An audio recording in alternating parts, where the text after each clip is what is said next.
Dan dari ramalan itu dikatakan kalau nantinya anak-anak dari Zeus akan mengkudeta dia. Ibu Tiresias kemudian memohon kepada Athena biar dia nyabut kutukannya. Karena rasa muak dan ilfil lah ya kayak gitu terus, Athena lari sekuat tenaga, Hephaestus mengejarnya dan berhasil menangkapnya. Pikiran Hephaestus langsung kotor nih. Dia main perkosa aja, ampun si Athena. Assalamualaikum warahmatullahi wabarakatuh. Hai sober, alhamdulillah banget ya. Hari ini adalah hari pertama kita puasa. Nah gimana sober, hari pertamanya? Semoga kuat ya sampai maghrib. Jangan kayak kameramen aku, baru pertama puasa udah bilang gak kuat. Oke, langsung kita bahas aja ya cerita hari ini. Dari kemarin kan aku udah nyebutin ya nama-nama Athena. Terus dia tuh kayak sering banget gitu loh nongol dalam cerita mitologi. Nah pada video kali ini aku bakal ngebahas si Athena tadi. Athena atau biasa disebut Athene dalam mitologi Yunani adalah dewi kebijaksanaan, strategi, dan perang. Athena juga dikenal sebagai dewi yang suka menolong para pahlawan. Athena adalah seorang dewi yang terlahir sebagai perempuan dewasa dan tak pernah digambarkan sebagai anak-anak kecil. Oke, Athena tuh nggak punya suami guys, jadi dia tuh sering disebut Parthenos atau dewi perawan. Ada satu dewa yang pernah suka nih sama si Athena. Dia adalah Hephaestus, dewa si pandai besi. Nah, kalau kalian sering ikutin video aku dari awal, pasti tahu dong siapa Hephaestus. Dia dikatakan pernah mendekati atau PDKT gitulah ya sama si Athena. Tapi sayangnya dia gagal untuk mendapatkan hati sang dewi. Duh, kasihan banget sih Hephaestus. Semangat! Kuil Parthenon di kota Athena di Yunani adalah kuilnya yang paling terkenal. Sebenarnya nih guys, dia tuh gak bijaksana banget sih. Banyak yang beranggapan, terus banyak yang bilang kalau dia tuh kurang bijaksana. Anggapan itu merujuk pada hukuman-hukuman yang sangat sadis dan kejam. Nah, apakah benar kalau dia tuh sejahat itu? Sekejam itu? Kalau dia sering melakukan kekejaman, kesadisan, kenapa ya dia bisa menyandang gelar sebagai dewi kebijaksanaan? Menurut legenda nih guys, Athena adalah putri kesayangan si Zeus, dewa terkuat. Ibunya adalah Dewi Metis yang merupakan dewi pemikiran dan kepandaian, dan terkenal sebagai dewi kebijaksanaan. Athena diberkahi kekuatan oleh ayahnya, kepandaian dan kebijaksanaan oleh sang ibu. Kelahiran Athena dikatakan lahir dari kepala Zeus. Hah? Dari kepala? Emang bisa gitu? Nah, gini aku ceritain ya. Awal mulanya tuh si Dewi Themis meramal Zeus. Dan dari ramalan itu dikatakan kalau nantinya anak-anak dari Zeus akan mengkudeta dia. Ya sama kayak yang dilakuin Zeus kepada bapaknya, Cronus. Tragedi penurunan tahta kayak gitu udah sering banget terjadi ya guys. Zeus ngebunuh bapaknya, terus bapaknya ngebunuh simbahnya, Uranus. Aduh, gimana sih saling bunuh-membunuh? Mungkin ini kayak semacam tragedi turun-temurun gitu ya guys. Nah, karena takut ramalan itu bakal terjadi, Zeus kemudian menyuruh Metis berubah jadi air. Dan air itu pun kemudian diminum deh sama si Zeus. Dan lihat, beberapa tahun kemudian, dia mengalami migrain atau sakit kepala yang sangat hebat. Dan disitulah Zeus menyuruh Hephaestus untuk membelah kepalanya menjadi dua. Tada! Muncullah Athena yang udah gede dan udah pakai baju lengkap, udah dewasa. Hebat kan, keren. Dia juga membawa senjata loh guys pas baru dilahirin. Disebutkan juga kalau penyebab sakit kepalanya si Zeus tuh karena Metis membuatkan baju perang dan pelindung kepala untuk anaknya di dalam tubuh Zeus. Kok bisa ya? Keren sih, keren. Dan proses pembuatan inilah yang menyebabkan Zeus menderita sakit kepala. Minum oskadon. Kaget dong Hephaestus dengan semua dewa yang melihatnya. Kayak, hah? Kok bisa? Tapi di sisi lain, ada juga yang menyebut Athena adalah anak dari Pallas. Maka ia sering diberi gelar Pallas Athena. Selain itu juga ada yang menyebutkan kalau Athena berhasil membunuh Pallas dalam perang dewa melawan Titan sehingga diberi gelar Pallas Athena. Nah, untuk ceritanya sendiri dimulai setelah dia cerai sama Aphrodite. Kenapa bisa cerai ya kira-kira? Nah, silakan tonton videonya di sini. Setelah cerai sama Aphrodite nih, Hephaestus merasa gegana lah ya. Gelisah, galau, merana. Dia tuh mikirin kayak pengen punya istri lagi yang bisa menggantikan posisi Aphrodite. Nah, dia kemudian mengincar Athena dan langsung PDKT sama dia. Ya tentu aja lah ya, Athena gak mau sama si Hephaestus. Tiap hari nih ya, tiap kali ketemu Hephaestus kayak ngegombalin mulu, kayak ih gimana sih, risih gak sih? Hai cantik, mau kemana? Jalan yuk, anjay. Abang sayang tahu sama kamu. Hephaestus langsung loh ditolak sama si Athena. Nah, suatu saat Athena lagi di rumah Hephaestus. Di sana, Athena ingin membuat senjata. Lagi-lagi digombalin nih sama si dewa pandai besi. Karena merasa muak dan ilfil lah ya kayak gitu terus, Athena lari sekuat tenaga. Hephaestus mengejarnya dan berhasil menangkapnya. Pikiran Hephaestus langsung kotor nih. Dia main perkosa aja, ampun si Athena. Dalam usahanya yang penuh nafsu nih guys, air tut aku sensor ya, Hephaestus tuh berjatuhan di tanah dan bisa mengakibatkan atau airnya tuh jatuh membuahi Gaia alias bumi. Dari tanah keluarlah seorang bayi bernama Eriktonios, setengah manusia setengah ular. Athena merasa kasihan pada bayi dan kemudian dia merawat bayi tersebut. Athena menaruh bayi Eriktonios dalam sebuah kotak dan dititipkan pada 3 bersaudari, Herse, Pandorsos, dan Argaulos.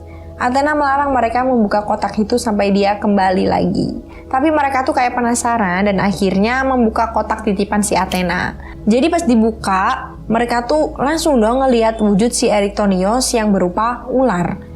Mereka langsung kaget. Lalu nggak sengaja nih mereka langsung menjatuhkan diri sendiri dari Arkopolis, yang mengakibatkan ketiganya tuh langsung tewas. Setelah dewasa, Eriktonios menjadi raja di kota Athena. Dia mengajarkan banyak hal loh pada rakyatnya. Selama masa pemerintahannya, Dewi Athena sering melindunginya. Dia tuh juga dikatakan sebagai penemu pertama kareta dengan 4 kuda. Zeus yang mengetahui hal itu sangat kagum. Setelah dia mati, Zeus kemudian memberikan tempat peristirahatan terindah sebagai rasi bintang kusir atau auriga di langit. Jadi guys, Athena tuh pernah berkompetisi dengan Poseidon dalam memperebutkan kota Athena yang saat itu belum punya nama dan dipimpin oleh Raja Kekrops. Mereka sepakat bahwa masing-masing akan memberikan hadiah pada rakyat Athena. Hadiah yang dipilih akan menjadi pemenang. Poseidon menghantamkan trisulanya ke tanah dan muncullah mata air, tapi mata air itu asin, jadi nggak terlalu berguna lah ya. Dan sementara Athena memberikan pohon zaitun yang bisa dimanfaatkan untuk kayu, buah, dan juga minyaknya. Rakyat Athena menerima pemberian dari Athena dan dengan demikian menjadikan Athena sebagai pelindung kota Athena. Meski demikian, Poseidon tetap dihormati loh guys di kota Athena melalui festival Poseideia tahunan yang mungkin lebih berkaitan dengan pertanian daripada laut. Poseidon dianggap sebagai penyebab gempa bumi sekaligus sebagai pelindung selama gempa. Sebagai pelindung, Poseidon sering disebut sebagai Poseidon Aspaleios, dan sebuah kuil di Rhodes dibangun untuk tujuan itu. Menurut Robert Graff, persaingan Poseidon dalam menguasai beberapa kota tertentu melambangkan konflik antara budaya patriarki dan matriarki. Setelah berduel dengan Poseidon untuk menguasai kota, Athena juga sering banget nih buat membantu para dewa-dewi Olympus dalam petualangan melawan monster yang sangat mengerikan. Athena memandu Perseus dalam tugasnya untuk mendapatkan kepala Gorgon Medusa. Athena memberi nasihat pada Herakles untuk menguliti singa Nemea menggunakan kuku singa itu sendiri, saking tebelnya kulit singa Nemea. Jadi harus pakai kukunya dia sendiri biar bisa. Athena juga membantu Herakles mengalahkan burung Stymphaliya serta memandunya dalam menangkap Kerberos. Dalam Odyssey, Athena membantu Odysseus dalam perjalanan pulangnya dari Troya ke Ithaka. Sikap Athena tersebut membuatnya dijuluki pelindung para pahlawan. Yeay! Sedangkan ahli mitologi Walter Friedrich Otto menyebutkannya sebagai Dewi Kedekatan, sesuai dengan sikap Athena yang mengawasi para pahlawan.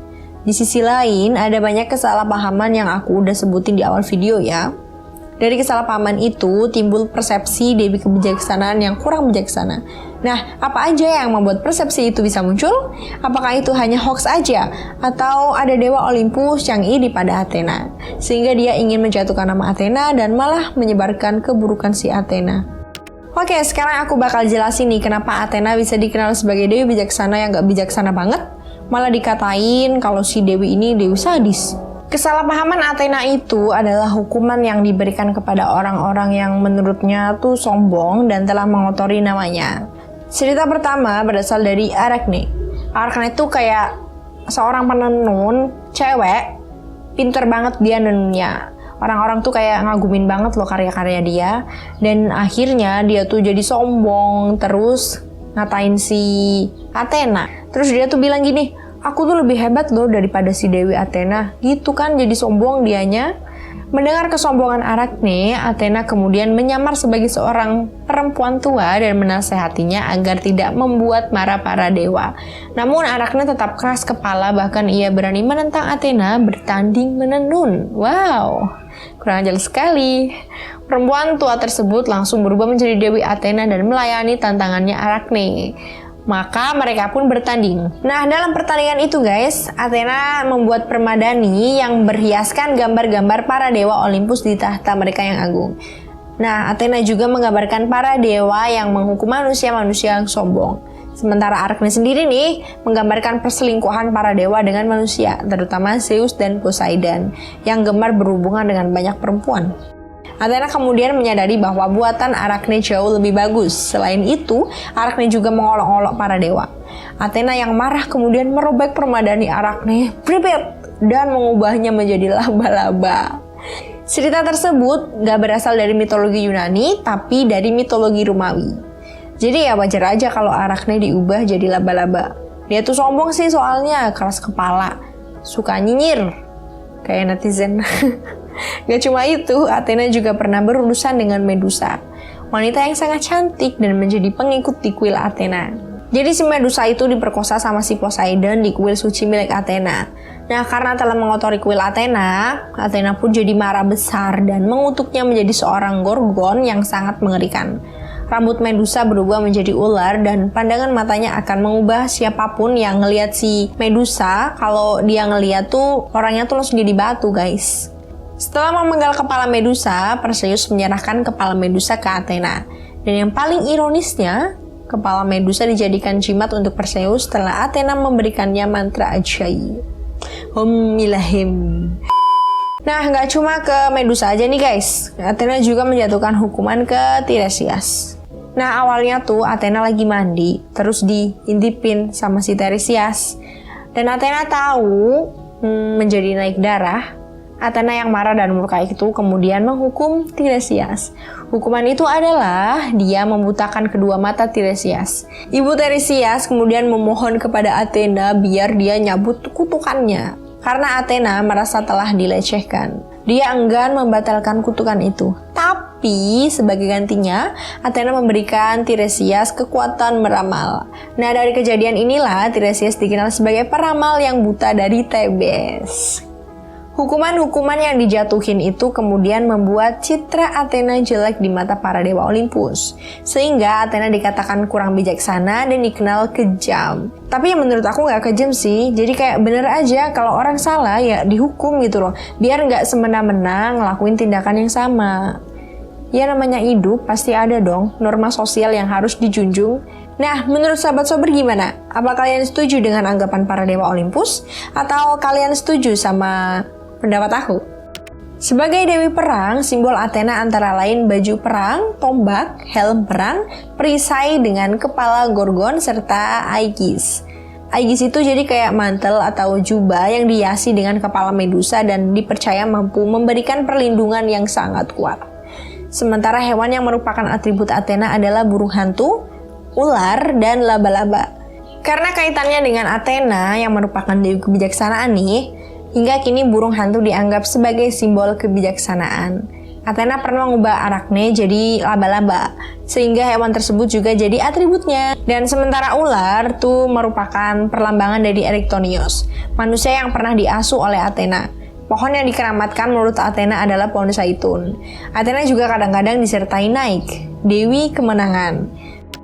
Berkembangnya agama Kristen dan Yunani mengakhiri penyembahan pada para dewa dan agama politeisme. Tapi sosok Athena muncul lagi nih guys pada abad pertengahan sebagai lambang kebijaksanaan dan kebajikan sehingga statusnya sebagai prajurit yang berani masih tetap utuh hingga saat ini. Oke guys, jadi sampai sini dulu ya cerita tentang Dewi Athena, Dewi Kebijaksanaan. Semoga kalian bisa memetik hikmah dari cerita ini. Aku Putri Diana, thank you so much guys for watching and see you.